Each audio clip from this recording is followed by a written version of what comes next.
I gave to Van Jones.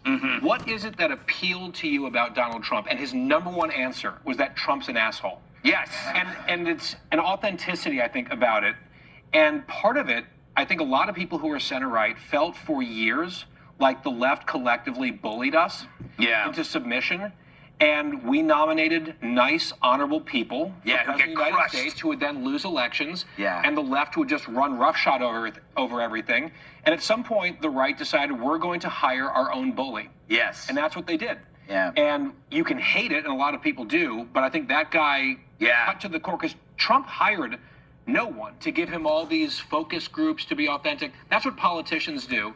And the asshole comes naturally to him. And it appeals, obviously, to a lot of people. And I think the guy actually, he might have meant he's not just an asshole, he's our asshole. Correct. And you know what?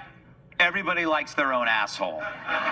Be like, you can't vote for Trump, you're black. I'm like, you're a racist. Like, that's like, those kind of ideas are losing ground, and then that's why they're losing ground. I also think that maybe he misspoke a little bit when he said that Trump was an asshole. Because, like, I mean, I think that's very funny, and it kind of gets the laugh and everything. Goes, yeah, he's an ass. But what he really means is he's just honest. And so we've kind of lost sight of, like, when someone says something that's honest, if it's a statistic we don't like, or if it's a phrase that's just cutting to the core of truth, which is what everyone wants, then they go, I like that. He ain't afraid to be honest, which is now determined by an asshole. That's a great point.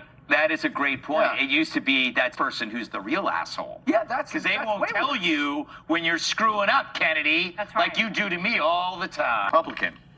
You know, he was a mix of everything, and he forced the Republicans to change. But, Tars, you have been pigeonholed. Pigeonholed also. Wow. People expect you to believe a certain way. Well, but, you know, Trump is an asshole, and I'm a brother asshole. So I'm good with that description, because being an asshole is either you end up being your favorite person because they say what you want.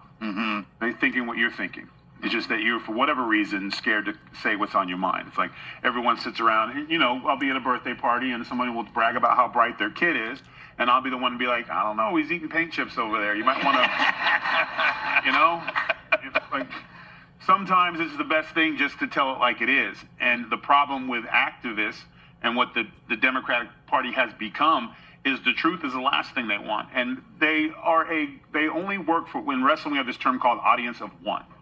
The Democratic Party is not going to change because they still have the same audience of one. It's the Soroses. It's the ones who cut the checks, the ones who push this agenda. And they keep a small circle. It's always a rotating group of 25 different Democrats that are always